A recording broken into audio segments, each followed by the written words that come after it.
ये है वो दूसरा लड़का जिस पे एलिगेशन लगाया गया है। पहले लड़के के साथ मैंने बात कर ली, अब ये दूसरा लड़का जिस पे एलिगेशन लगाया था कि जिसने पाकिस्तान जिंदाबाद के नारे दिए हैं।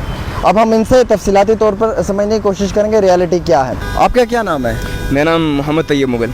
तैयब, मुझे ये बताओ कल क्या हुआ है, क्या रियलिटी थी कल रात हॉस्टल में क्या हुआ है, सच बताना। हॉस्टल में जो हुआ है बहुत सिंपल हुआ है। सिर्फ इतना हुआ है कि कल अफ़गानिस्तान और पाकिस्तान का मैच चल रहा था।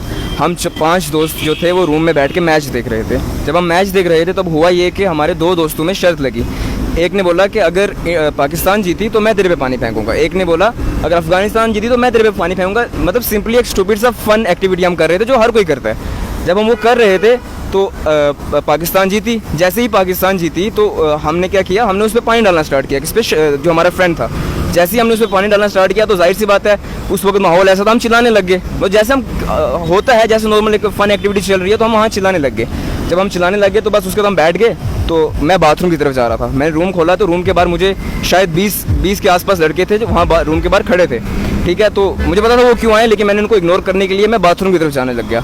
इतने में पीछे से कामरान आया। ठीक है, कामरान को उन्होंने रोक लिया। उन लड़कों ने पूछा आपने नारे क्यों लगाए। ये कामरान को एक्सप्लेनेशन दे रहा था कि मैंने कोई नारे नहीं लगाए, हमारी ये एक्टिविटी चल रही थी तो ये हुआ। ठीक है, इस पे बात खत्म हुई। लेकिन वो अब कर रहे थे, अब कामरान को नीचे जाना था। मुझे पता था कि अगर यहाँ पे कामरान रुका तो जाहिर सी बात है लड़ाई हो सकती है। तो फिर मैं भी कामरान के साथ नीचे चला गया उसको लेके। हमने पानी पिया। पानी पी के जब हम ऊपर आ रहे थे तो ऊपर आ ही रहे थे कि इतने में हमें आवाज़ आई गाली गलौज के लहजे में कि वो बंदे कहाँ हैं, उनको पकड़ो। गाली गलौज के लहजे में जो मैं यहाँ पे यूज़ नहीं कर सकता। ठीक है, अब जाहिर सी बात है जब आपको 20-22 लोगों की ऐसी आवाज़ आएगी तो आप भागोगे। यहाँ पे हमारा ऐसा कोई है नहीं कि हमारे पेरेंट्स यहाँ पे या हमारी कोई बैक है जो हम वहाँ पे उनसे लड़ते या कुछ करते, क्योंकि हमारी तो पहले कोई गलती भी नहीं थी। फिर भी हम कमरान ने मुझे बोला चलते हैं यहाँ से। हम गए, हम हॉस्टल के बाहर निकले। अब मेरे ख्याल से 11:30 के आसपास का टाइम था। ठीक है, उस वक्त हमने वहाँ से पैदल चलना स्टार्ट किया कमरान के कज़न के घर तक, पैदल बठिंडी के पास। उस वक्त हम वहाँ पहुँचे तो उसको बताया कि ये सिस्टम हुआ है। तो रात को हमारे जो हॉस्टल के बाकी लड़के थे वो फ़ोन करके बोल रहे थे अब आ जाओ हम सॉर्ट आउट कर देंगे। अब हमें उन लड़कों पर ट्रस्ट था बिल्कुल। लेकिन उसके बाद क्या हुआ कि हमें वहाँ से दूसरे लड़कों ने मैसेज किया कि आप मत आओ क्योंकि ये भी बचा नहीं पाएंगे, चाहे जितनी मर्जी सपोर्ट कर लें, बाकी जो लड़के हैं वो बहुत जोश में, मत आओ। तो हम नहीं गए। ये सब क्यों हुआ? ये सिर्फ इसलिए हुआ शायद हमारी पहचान की वजह से, हमारी आइडेंटिटी की वजह से, या शायद उनके ग्रजेस होंगे हमारे लिए। क्योंकि अगर किसी ने वहाँ पे किसी ने भी कोई पाकिस्तान जिंदाबाद का कोई नारा नहीं लगाया, और उनसे जो लड़के हमारे पे इल्ज़ाम लगा रहे हैं ना, उनसे पूछो जब अफगानिस्तान विकेट्स ले रहा था पाकिस्तान की तब हम चिल्ला रहे थे, तब हम सेलिब्रेट कर रहे थे। वो उन्हें नहीं दिखा और वो भी हमारे साथ चिल्ला रहे थे। जब पाकिस्तान की विकेट गिरी तो हम अपने रूम से चिल्लाए तो जो वहाँ नीचे लड़के थे जो हमसे लड़ाई करने बाद में वो नीचे से चिल्ला रहे थे। हम आपस मतलब हॉस्टल में ऐसी फन एक्टिविटीज़ करते हैं ना, कोई किसी ने कोई नारा नहीं लगाया, कोई कुछ नहीं हुआ। अब उनको या तो उनको ग्रजेस हैं हमारे अगेंस्ट या उनको हमारी आइडेंटिटी से कोई प्रॉब्लम है। अगर वो भी नहीं तो हो सकता है या वो कोई पॉलिटिकल एजेंडा अपना बताना चाहते हो या शायद वो एहसास कमतरी का शिकार हो तो वो हमें एक उसका बना रहे हो। क्या कोई वीडियो, कोई ऑडियो, कोई रिकॉर्डिंग? ना कोई वीडियो है, ना कोई ऑडियो है, ना कोई रिकॉर्डिंग, कुछ भी नहीं है, कुछ भी नहीं जो ये प्रूव कर दे कि हमने ऐसा नारा या कुछ भी दिया। क्या आपने वाकई में नहीं दिया है? बिल्कुल भी नहीं। हमने सिर्फ क्या किया जो हमने आपको एक्टिविटी बताई, और हम पाकिस्तान के जीतने पे नहीं कर रहे थे, वो हम अपने दोस्त के साथ खेल रहे थे, उसमें पानी डाल रहे थे, उसमें चिल्ला रहे थे, बस, और कुछ भी नहीं हुआ। क्या इसमें मैं आपसे अगर ये पूछूंगी इसमें रियलिटी क्या है, सच्चाई क्या है? जो बातें वो कह रहे हैं कि प्रिंसिपल सर को चाहिए कि वो इन्हें टर्मिनेट करें, इन्हें कॉलेज से निकाल दिया जाए, या एंटी नेशनल स्लोगन्स लगा रहे थे। अब मैं सिर्फ इतना कहना चाहता हूँ कि अगर हमने एंटी नेशनल स्लोगन्स लगाएं तो वो प्रूफ हमारे सामने लाएं। अगर प्रूफ हुआ तो हाँ जो सज़ा देंगे दें, लेकिन प्रूफ होना चाहिए ना, सॉल्व होना चाहिए। अगर वो लड़के थे वो आधे से ज़्यादा वो ड्रिंक थे, अगर आप उन ड्रिंक लड़कों की टेस्टमनी लोगे तो वो थोड़ी ना चलेगी। अगर जैसे कि हमारे पास भी कोई प्रूफ नहीं है कि उन्होंने ये नारे नहीं लगाए, मैं भी तो ये बोल सकता हूँ कि उन्होंने नारे लगाए, लेकिन जब तक प्रूफ नहीं है तब तो बात होगी नहीं। आप क्या अपील है इंतजामिया एडमिनिस्ट्रेशन? मेरी सिर्फ और सिर्फ ये अपील है कि ये जो ऐसे लोग हैं जो जानबूझकर ऐसी चीज़ें करते हैं, पहले तो वहाँ पे कुछ आउटर लोग भी आए हुए थे, वो भी हमारे से बदतमीजी कर रहे थे। जो लोग ऐसी चीज़ें करते हैं तो पहली बात हमारे हॉस्टल में वार्डन नहीं है, ठीक है, स्टे नहीं है वार्डन का, कोई सिक्योरिटी नहीं है, कोई भी आ जाता है। ठीक है, बाहर से लड़के आए थे 20-22? बिल्कुल आए थे। क्या आप लोगों ने बुलाया था? ना, हमने किसी को नहीं बुलाया। उनने हमें बोला था 11 बजे आप आ जाना यहाँ पे हॉस्टल में। हम 11 बजे जब उनके पास गए, वो सारे जितने भी लड़के थे वो सारे हमारे सामने बैठे थे और हमारे से बदतमीजी कर रहे थे। कमरान ने उनसे कम से कम 4 बारी सॉरी मांगी, ये भी कहा कि मेरी कोई गलती नहीं है, लेकिन अगर फिर भी आपकी कोई फ्रेंड हुए हो तो सॉरी करो। और उनने हमें आगे से क्या कहा कि रूम छोड़ दो, आप हॉस्टल छोड़ दो, धमकी दे रहे हैं, अगर आप हॉस्टल नहीं छोड़ोगे तो ये कर देंगे, वो कर देंगे, ऐसी धमकियाँ दे रहे हैं हमें। तो अब उसके बाद हमें कुछ नहीं पता कि बाहर से कौन आया, हम किसी को नहीं जानते। कमरान और मैं 3 साल से यहाँ रह रहे हैं, हमारे सिर्फ आपस में कनेक्शन है, वो जो 3-4 दोस्त हैं हमारे। आप इल्ज़ाम है कि आपने आउटसाइडर लड़कों को बुलाया था? बिल्कुल झूठ है, बिल्कुल रबिश है। अगर हमने किसी को भी इससे पहले क्या कोई ऐसी एक्टिविटी में आप मुलविस हो? कभी भी नहीं, 3 साल हो गए ना हमें हॉस्टल में, आप मेरे चेक कर लें, हमारे क्रेडेंशियल चेक कर लें, एफआईआर वगैरह आप पे? कुछ भी नहीं, कभी भी कुछ भी नहीं हुआ। कोई इससे पहले ऐसे कोई दंगे फसाद? ना, 3 साल हो गए हमें हॉस्टल में, कुछ टाइम उसका वहाँ पे गुजरा है लॉकडाउन में, लेकिन उससे पहले भी कभी भी किसी से कोई लड़ाई, कोई झगड़ा नहीं। और जो अपने जो हमारे बैचमेट है ना, जो 6 सेम के जो हॉस्टल में, उनको भी मैंने इस सेम में आके, हमने मैंने और कमरान ने इस सेम में आके उनसे जान पहचान किया, पहले हम उनको भी नहीं जानते थे।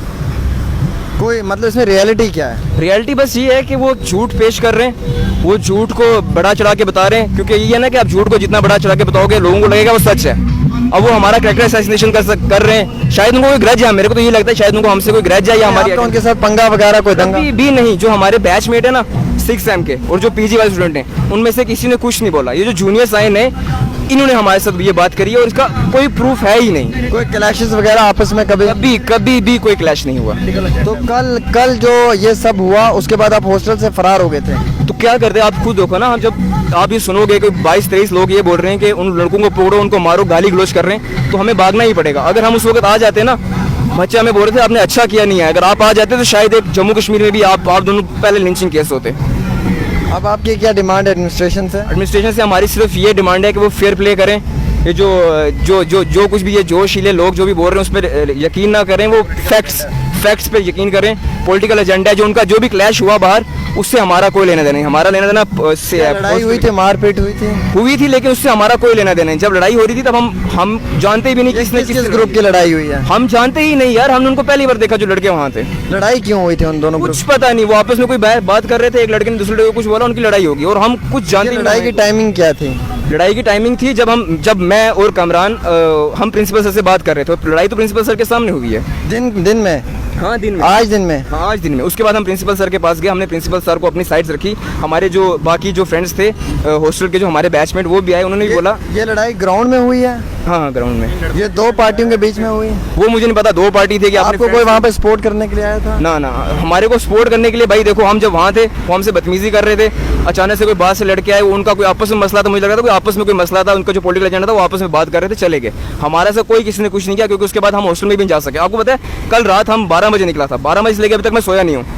वहाँ पे टेंशन में रात को जागा रहा। तो ये जो कपड़े पहने, ये मेरे फ्रेंड्स के कपड़े पहने, क्योंकि मेरे कपड़े मैले हो गए थे। मैं हॉस्टल में जाकर अपने कपड़े भी नहीं ले सकता। ये वही लड़का है जिस पे इल्ज़ाम लगाया गया है कि जिसने एंटी नेशनल स्लोगन्स लगाए हैं। इसने अपनी स्टोरी का पूरा पार्ट सुनाया। मैंने उन लोगों को भी कवर किया जिन लोगों ने इल्ज़ाम लगाया। मैंने उस लड़के को भी पहले कवर किया जिस पे एक इल्ज़ाम लगा। ये दूसरा लड़का है जिस पे इल्ज़ाम लगाया गया है। इन्होंने फ़ोन किया मुझे और बताया कि आमिर भाई हमें सच्चाई बतानी है, क्या आप हमारी सच्चाई लोगों तक पहुंचा सकते हो?